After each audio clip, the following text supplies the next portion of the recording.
Neste quadro, ele foi feito na época da literatura de informação, quando os portugueses chegaram aqui, o quinhentismo no Brasil.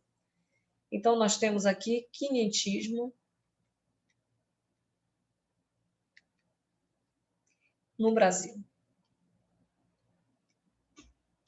Vejam bem, houve uma descontextualização dos índios, um aculturamento. Se você observar, aqui nós temos o índio e ele está com roupa de festa, com o cocá, todo vestido, todo ornamentado. Esses aqui também, que eu estou passando a lanterninha. Esses outros, eles estão sem roupas. E observem que este aqui agachado, ele está semelhante aos animais. Então, observe a ideia do selvagem, como os índios eram comparados a selvagens. Não tinha nada de humano. Outra coisa que eles descontextualizaram a cultura, e tem mais uma coisa, eles estão aqui carregando, trabalhando, isso provavelmente é o pau-brasil, que foi alvo da ambição. E também a escravidão. A escravidão dos índios. Nós vamos ver que os animais, se você observar este animal aqui, parece um dragão, ele é mitológico. Igual da cor dessas aves, também, né? Parece umas fênix, bem mitológico. Eles também vão descontextualizar a questão da fauna e da flora. Por quê?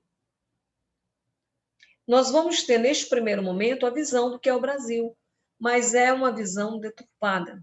Não é o Brasil que deve ser Brasil, que é exatamente esta briga que nós vamos ter aqui em relação aos nossos modernistas. Se você observar aqui o Hans Staden, passei demais, ele vai dizer o seguinte: a América é uma terra vasta e vivem muitas tribos de homens selvagens e com diversas línguas diferentes. Também há muitos animais, e esses animais são bizarros. Olha o palavreado: selvagens, bizarros. Essa terra tem uma aparência amistosa, visto que as árvores ficam verdes todo o ano, mas os tipos de madeiras que lá existem não são comparáveis com os nossos. Todos os homens andam nus, pois naquela parte da terra situada entre os trópicos, nunca faz tanto frio quanto entre nós no dia de São Miguel. Geralmente o texto, tanto esse livro do Hans Staden quanto a Carta de Caminha, sempre era por comparação. Na terra em questão nascem e crescem tanto as árvores quanto na terra fruto que os homens e os animais se alimentam. Por causa do sol forte, os habitantes da terra têm uma cor de pele marrom avermelhada. Então deram a cor da pele ao problema do sol. Trata-se de um povo orgulhoso, muito astuto, nada de astuto. Tudo bem que o Hans Staden, ele foi preso por uma tribo de canibais, ele ficou 7 meses numa tribo de canibais, eu não sei por que conseguiu o milagre de não ser comido pelos canibais, mas ele viu muita gente ser comida. Mas assim, o caminho mostra que eles tiveram medo de uma galinha, né? E sempre pronto a perseguir e a devorar os seus inimigos. Como eu falei, né? Ele foi preso. Eu acho que eu e você, se tivéssemos sido presos também, pensaríamos a mesma coisa. A América se estende por algumas centenas de milhas, tanto ao sul quanto ao norte. Já velejei 500 milhas ao longo da costa e tive em muitos lugares uma parte daquela terra. Enfim, a impressão que ele tem, mas eles colocam a visão deles, não a visão do que realmente seja o Brasil. E é exatamente isso que os nossos modernistas querem quebrar. Eles querem mostrar que não é exatamente desta forma que acontece. Quero falar de 3 livros do Oswald de Andrade. O primeiro livro, a leitura em si é uma leitura que ela não é tão legal, não é aquela coisa, puxa, que livro maravilhoso. Não é. Mas são livros que eles realmente mostram características do modernismo. Memórias Sentimentais de João Miramar, ele escreveu em 1924. vai ser o primeiro grande romance em prosa modernista, romance, em 1924. E este livro ele vai ser composto de 163 episódios enumerados, é espécie de fragmentos. Por que espécie de fragmentos? Porque vai seguir o modelo do cubismo. Então, o cubismo, nas artes plásticas, eles trabalhavam com a forma geométrica e era como se cada parte não se encontrasse ao mesmo tempo, desse várias impressões. Dava a ideia de fragmentos. Quando é na literatura, a gente tem uma literatura mais fragmentada.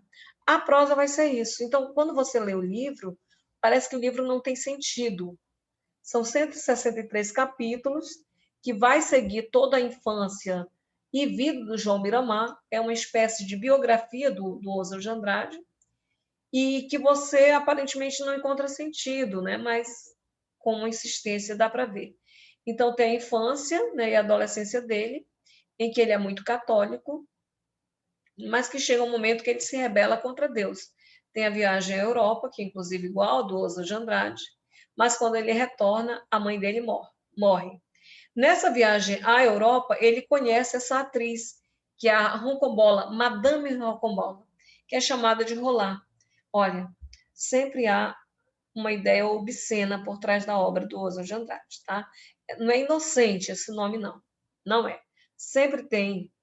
E justamente ela é uma atriz. É uma atriz porque ele se apaixona e é uma ideia da dançarina lá que ele conheceu na viagem, aquela dançarina que ele chegou a disputar a tutela com a avó dela.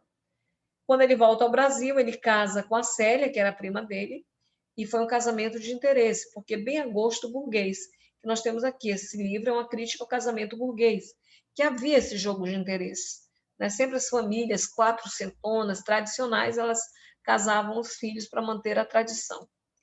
E o motivo da separação foi a falência dele, justamente a esposa tinha dinheiro.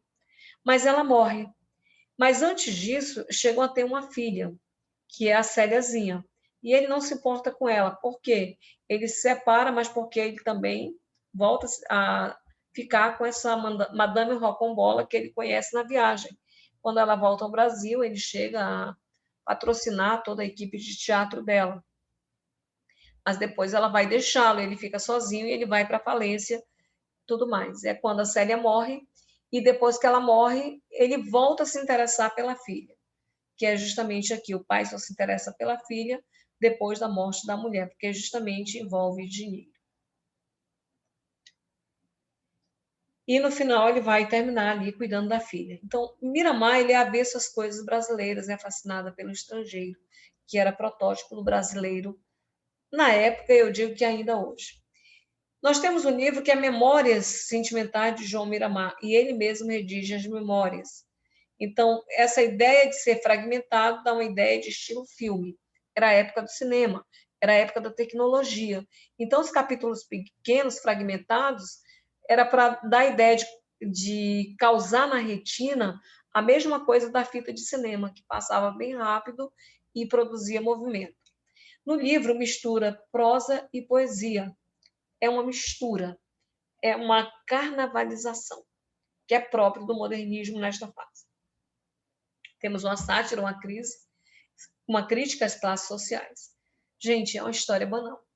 Eu estou contando isso para vocês exatamente desse jeito que acontece. Não é um grande livro.